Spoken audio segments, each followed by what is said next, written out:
Lipton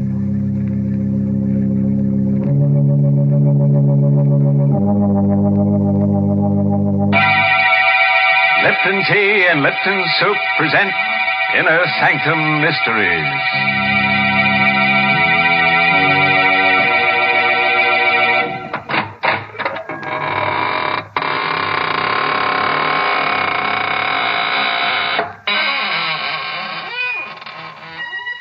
Good evening, friends of the Inner Sanctum. This is your host to welcome you in through the squeaking door. We're having a party tonight for two of my favorite corpses. I call them Romeo and Juliet. They're newly deads, you know. Yes, she's the daughter of a famous society murderer, and he's the pride of the East Side morgue. Oh, they're so happy together in their mausoleum built for two. And you should see the bridal casket. Shame on you, Mr. Host, making fun of such a tragedy. But, Mary, it was a touching ceremony. Of course, I stood up for the groom. Naturally, the poor fellow couldn't stand up for himself. Oh, please. It's an occasion for tears, not for laughter. That's right, Mary. Why, when the bride appeared wearing her grandmother's shroud, everyone had to be cheered up with Lipton tea. Oh, that's enough. I will not have Liptons mentioned at a time like that. Lipton tea is for people who know how to enjoy life. These are the folks who really appreciate Lipton's famous brisk flavor. Yes, that word brisk. B-R-I-S-K makes a big difference when you're sitting down to a cup of hot tea. Brisk means that Lipton tea tastes fresh and full-bodied, never flat or wishy-washy. I wish you'd try Lipton's, folks, even if you're not a regular tea drinker, because you just don't know how good tea can be till you know how good Lipton's is. Well, Mary, let's tee off into tonight's story. It's called The Shadow of Death, and it's an original radio play by that boogie-woogie man, Robert Sloan. Yes, and our star tonight is Richard Widmark, who plays the role of Howard. All set? Then turn off the lights and let in the shadow of death. On a lonely dirt road that borders the village cemetery, a single car slows to a stop and parks in the moonless night. Inside it, a man leans back in his seat and reaches for the hand of the girl he loves. Howard. Yes, dear? Why did you stop here? The cemetery's right over there. Oh, I didn't notice. You drove here last night, too. Did I? Yes. Well, you're not frightened, are you? Tonight I am. You've been so strange, so far away. I feel as if I hardly know you. Darling, you mustn't feel that way. What's the matter, Howard? There's something on your mind. I'm going away, Marie. Oh, no. And I'm not coming back. Howard, why? Well, I don't really know if I can explain it. It seems so incredible, and yet I know it must be true. What? Something I've discovered about myself. Something strange and frightening, Marie. Wherever I go, I seem to cast a shadow. A shadow of death. I don't understand. No, I didn't either at first. I thought it was just a strange coincidence. But it isn't. It's me. I bring death wherever I go. Oh, Howard, you don't really believe that. Well, how can I believe anything else? Haven't you noticed what happens to every living thing I have around me? No. I can't keep a pet of any kind, a cat or a dog. Even a plant dies when I have it in the house. Oh, darling, that's just your imagination. You've been working too hard. You need a rest. No, I'm going away, Marie. I don't want any harm to come to you. Oh, no, please. Nothing's going to happen to me. This is just... What's the matter? Well, nothing. I was just looking at the flowers in my corsage. Good heavens. They're dead.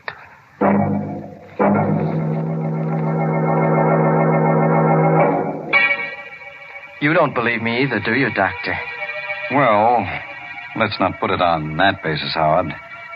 After all, I've been trained to look for the physical causes of death, not the supernatural. Then what do you think I should do? Frankly, I'd like you to spend a few weeks away from these surroundings. Go up to the sanitarium I told you about. They'll take good care of you up there. All right, Doctor. I'll make arrangements to go tomorrow. But I know it won't do any good. You'll be surprised, Howard. 2 or 3 weeks from now, you look back on this as a... Yes? That's strange. Those goldfish in my aquarium. They're all dead.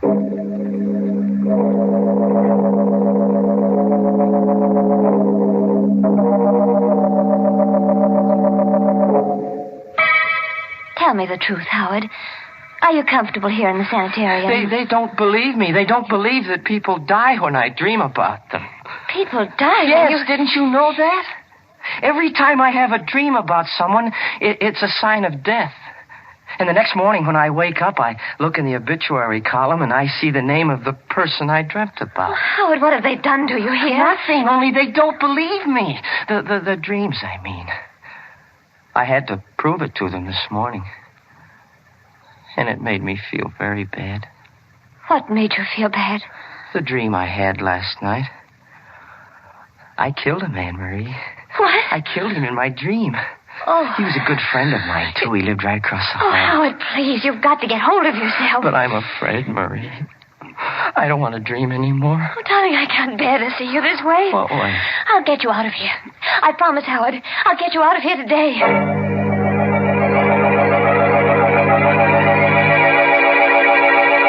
But, Marie, there isn't a chance of getting him out. He may have to stay in this institution for months. Oh, no.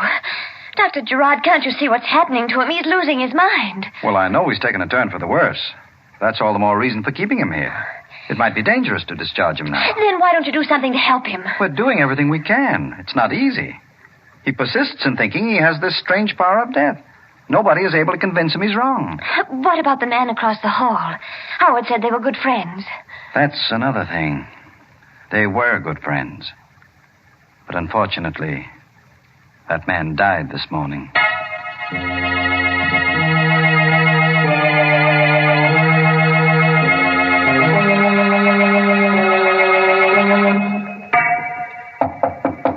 Come in. Good morning, Howard. How do you feel today? Oh, much better, Doctor. Much better. No bad spells last night? No curious moods? No, I feel fine. Almost well enough to go home. Let me look at your eyes. You will let me go home again, won't you, Doctor? Yes, Howard, of course, of course. You, haven't had any of those dreams lately, have you? No, not for a long time. Are you sure? Well, I did have one last night. You dreamt that someone was dead? Yes, I did, but I know it's not true. It can't be true. Whom did you dream about? Marie? No, Doctor. I dreamt about you. That's why I know I'm wrong. You're alive, Doctor. Don't you understand? You've proven it to me. Easy now, Howard. Tell me about your dream. Well, I dreamt I was going home, and all the people I'd killed in my dreams were alive again. Yes, go on. Well, somehow or other, I could see my house from this window, and everything was just as it was a long time ago. The flowers were growing, the dog was in the yard. The one that was run over? Yes, everything was well again, and I was well, too. That's why I wanted to go home. But you and Marie's mother didn't want me to. She was in the dream, Marie's mother? Yes, I don't know how she happened to be there, but she was. That's all right, Howard. Go on. Well, I started to leave, Doctor, but she held me back. She held my arms like this, and then you jumped up to ring the bell for help. But before you reached it, I was on top of you like this. Howard! I had my fingers around your throat, and I was squeezing it so hard, I could feel your windpipe bending back until you couldn't breathe anymore. Howard, let go. That's what you said last night, you fool. You wanted me to let go. I held on until your face turned as blue as it is now. It was almost black before I let you go. But first I made sure you were dead.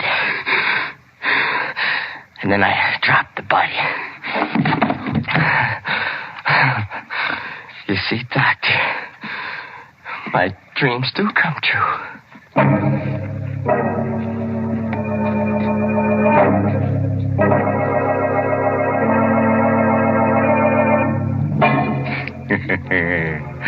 Well, have you had any good dreams lately? Howard has. And you know, his dreams don't need interpretation. No, they need cremation. Say, it's a lucky thing that guy works on the night shift. It'd be awful if he had daydreams, too. Good gracious, yes. His dreams not only walk, they commit murder. Mary, I was about to say that. Please leave the jokes to me. How would you like it if I talked about tea? Well, for goodness sake, I listened to the story, too. And I must say I'm glad I'm not his, dream girl. That does it. Friends, let me tell you about Lipton tea. All right, you win. But it's only because I have something important to say about Lipton's. Folks, did you know that Lipton's is the largest selling brand in the whole world? Yes, and the reason for that is Lipton's well-known brisk flavor. You know, that word brisk is the tea expert's word for tangy, full-bodied tea, for Lipton tea. Lipton's is always fresh and spirited, never flat or wishy-washy. That's why lots of people drink it not just at mealtimes, but whenever they're taking it easy for a minute during the day. So, folks, try Lipton's and get acquainted with that brisk flavor. Well, let's get back to our dream man and find out what he does in his waking moments. When we left him last, he had just done a little manual work on Dr. Gerard's windpipe. And now, as the good doctor lies comfortably on the sanitarium floor, Howard is in the process of going through his pocket. Well, I'll have to have the keys to your car, Doctor. I'll need them to get back home. I hope you won't mind if I hide you under this bed. It may take them a little bit longer to find the body if I do. But... Yes, who is it? Dr. Frisbee, Howard. May I come in? Well, yes. Yes, I'll open the door. What is it, Doctor? Well, I was looking for Dr. Gerard. I thought he was in here. Oh, yes, he was a moment ago. I think he went down the hall. No, I just came from there. I guess he went back to his office. Oh, yes, I guess he did. How are you making out, Howard? Fine, Doctor, fine. You seem a little nervous. Your hands are shaking. Oh, well, You see, you've dropped your keys. I'll get them. It's all right, Howard. I wasn't going to take them away from you. But I am wondering how you happen to have any keys in your possession. Well, they're not really mine. Whose are they, Dr. Gerard's? Yes, he left them here. I mean... You mean, you stole them from him? No. Oh, come, Howard. You can't expect me to believe Dr. Gerard would give you any keys. Now, you'd better let me have them so I can give them back. But I didn't... Let me have them, Howard. Thank you. You won't tell him I took them, will you? No, Howard, I won't tell. But please don't take them again. I'll go anyway. I'll get out onto the road and I'll get a hitch, yes, sir. I'll get away. I've got to speak to Marie.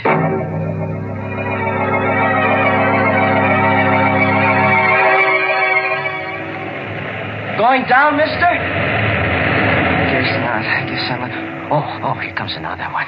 Hey, stop! Give me a ride, will you? Give me a ride, please, mister? Oh, he's stopping. Hey, wait for me, will you, mister? I'm coming. I'll be right there. Oh, gee, thanks, mister. You going into town? Yes, Howard, but you're not. Dr. Frisbee. Yes, I've been watching you ever since you took those keys. I thought you'd try something like this. Well, I had to, Doctor. I understand. Better get in the car, Howard, so we can talk this thing over. All right.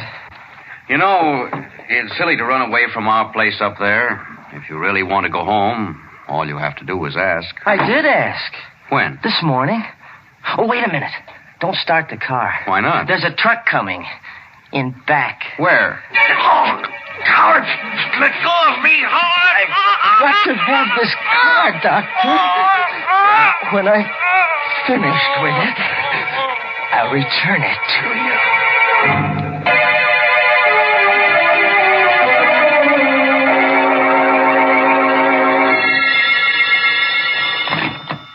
Hello? Hello, Mrs. Walker. Who's this? Howard. You remember me, don't you? Howard, where are you? In a telephone booth around the corner. You're not in the sanitarium? No, I've been discharged. Dr. Gerard said I could go. You mean you're well again? Yes, I'm completely cured. Oh. Oh, I see. You don't sound very happy about it, Mother. Where's Marie? She's out on a date. When will she be back? Well, I don't know, Howard. She didn't say. I've got to see her again, Mrs. Walker. I've got to see her once more before I die. Before you die? Yes, I haven't much longer to live. Now, where is she? Well, I think she said she was going to movies. You're lying. I'm not, Howard. I just can't be sure. But if you go to the theater, you might find her there. You don't want me to see her, do you? No, not until I've spoken to Dr. Gerard. Why? Don't you believe me? Don't you believe I'm well again? No, Dr. Gerard... Never mind what he said. Mrs. Walker, you mustn't dislike me. I'm very fond of you. You are, Howard? Yes. I've been thinking a lot about you lately, while I was in the sanitarium. Last night, I even had a dream about you.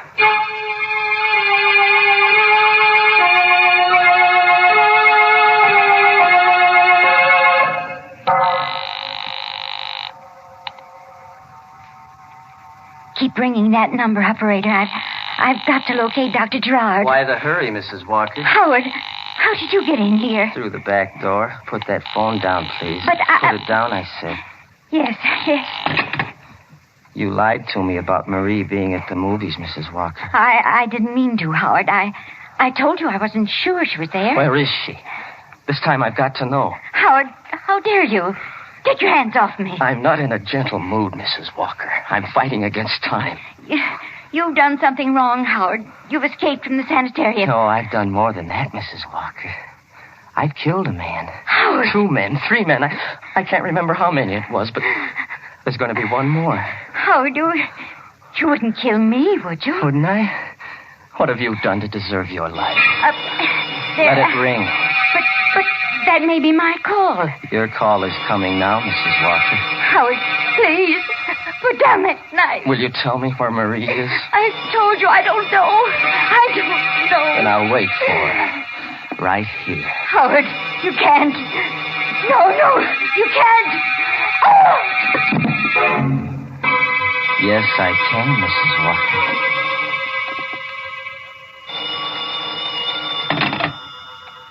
Hello? Hello, this is Dr. Frisbee Sanitarium calling. Is Mrs. Walker there? I'm sorry. You have the wrong number.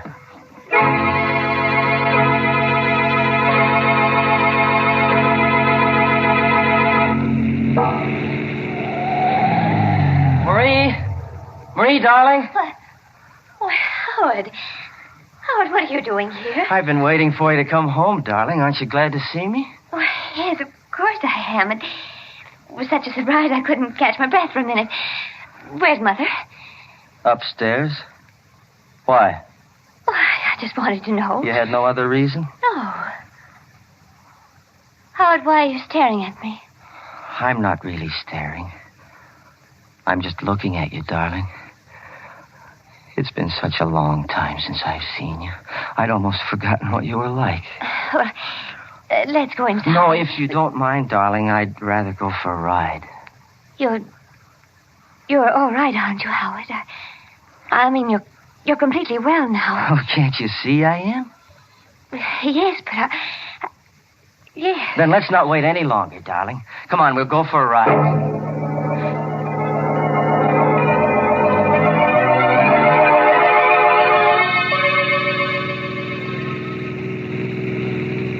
Getting late, Howard. Don't you think we ought to go back? No, not yet, Marie. You just keep driving. These few moments we have together, maybe I'll... Marie, why are you stopping here? We're low on gas, dear. I don't want to get stuck on the highway. Oh. Yes'm? What'll it be? You better fill her up. Right. And have you got a telephone here? Yes'm, right inside. Thank you. Wait a minute, Marie. What do you want with a telephone? Oh, I was going to call my mother. She'll be worried about me. Oh, no, she won't. She knows you're with me. Besides, she went out for a little while. Well, maybe she's back by now. It won't hurt to call, will it? No, I guess it won't. I'll be right back, Howard. Well, hurry, darling. I want to be with you as much as I can. Yes, I won't be a minute. Number, please. Operator, quick, get me the police. This is an emergency. Yes, ma'am, right away. Headquarters, Sergeant Dunn speaking. Sergeant, listen carefully. I won't have time to repeat it. The murderer of Dr. John Gerard is right here in a filling station on Route 6 at the Hadley intersection. What shall I do? I can't keep him here. Does he know you're onto him? No, he doesn't know I read the story in a newspaper just before I got home. He was waiting there for me, and I haven't been able to get to a phone since. Well, don't take any chances. He's a homicidal maniac. Don't even try to stall him if he wants to leave. No. Just stay where you are, and we'll be over there in 4 minutes. Oh, no, that's no good. He won't let me stay here. He'll take me with him. Marie. Oh, he's calling for me now. Marie. Just a moment, Howard. What can I do, Sergeant? What can I do? Give me the description of the car, quick. It's a dark blue sedan. License number 468J3. We've been going east on Route 6. Oh, I can't talk anymore. He's coming. Marie, for heaven's sake, what kept you so long? Oh, I had a hard time getting the number. There was something wrong with the lines. But you were talking to somebody. Yes, I was speaking to Mother. You were speaking to your mother? Yes. She told me not to stay out too late. You're lying, Marie. No, I'm not, Howard.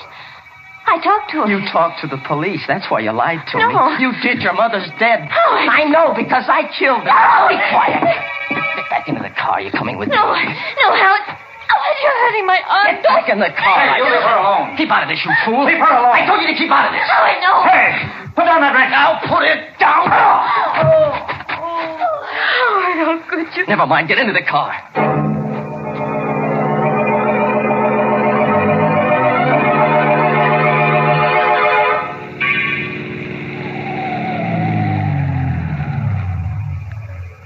Howard, why are you stopping here?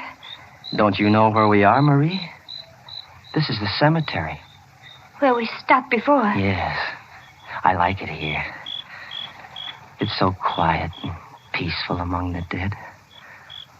Let's walk through the grounds. Howard, please. Why not, Marie? We're among friends. So many of our loved ones are buried here. It's nice to be near them. Come on, Marie. All right, Howard. You know, darling, we haven't much more time together. The shadow of death has fallen across our path. You said something like that before, but you never told me why. I'm being selfish, Marie. I know I have to die, and I want you to come with me. Why do you have to die, Howard? Because I haven't been true to myself, darling. I haven't been true to this power I have. The power of death? Yes. I've helped it along sometimes. Like that dream I had about my friend in the sanitarium. Like the flowers in my garden. Like those fish at Dr. Gerard's. You killed them? Yes. I knew they were going to die. But I shouldn't have helped them. That's why I'm being punished. But Howard, why are you punishing me? I don't want to die alone, Marie. We've been away from each other so much, darling. I want us to be together from now on. But... Don't be afraid, darling. I'll be gentle, Marie. So gentle. But you're making a mistake, Howard. No. You are. You've forgotten what you've done. You can't kill me, darling. Why not? Why, good heavens, Howard, don't you remember? Don't you remember that day at the sanitarium?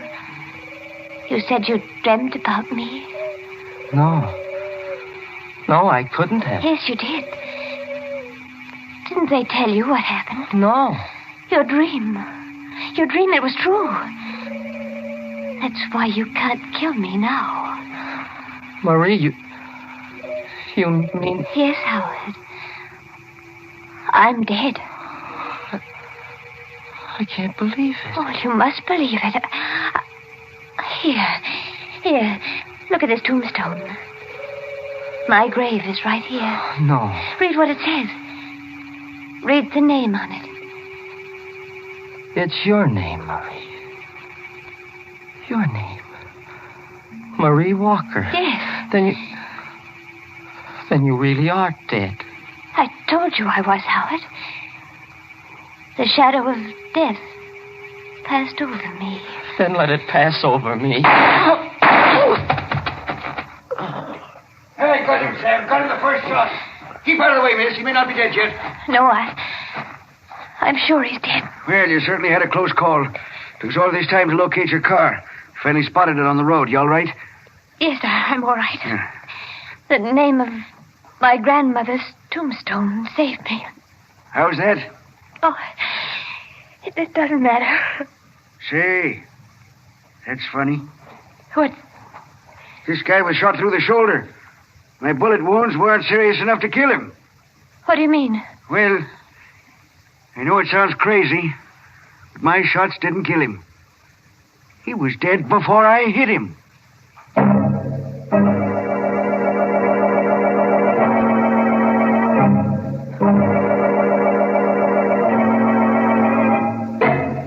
What a shame. Wasting 2 perfectly good bullets on a guy that was dead all the time.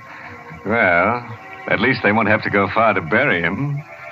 Here's one villain who died practically in the middle of his own plot. Isn't it funny how many of our stories seem to take place in cemeteries? You know, Mary, I think you ought to open up a concession in the cemetery. And you know what you could sell. Don't say it, don't you dare. You know very well that the place to buy Lipton tea is and always will be your neighborhood grocery store. And, folks, that reminds me.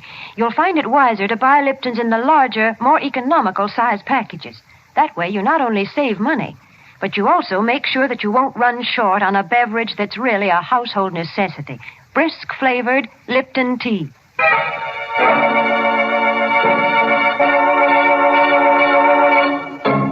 Well, before I put the skeletons back in their closets, I'd like to give you a parting word of advice. A body should never be left alone at the morgue at night. After all, it might become slab happy. Oh, by the way, this month's Inner Sanctum mystery novel is The Whistling Legs by Roman McDougald. Yes, and let me tell you about next week's Inner Sanctum story.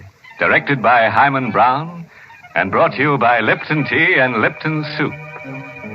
You know, usually our stories are about people who live 6 feet under the ground. But for next week, we've dug a lot deeper. In fact, it takes place in China. And as a special added attraction, we've unearthed a new kind of character for you. Unearthed is right. This guy's been dead for 20 centuries. And now it's time to close the squeaking door, so good night. Pleasant dreams.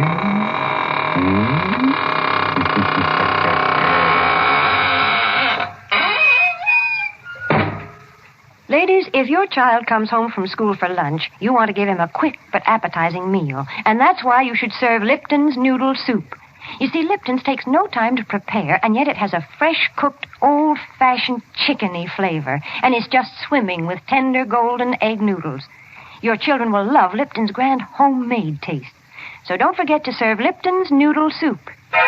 And don't forget to tune in next Tuesday night for another Inner Sanctum mystery. This is CBS, the Columbia Broadcasting System.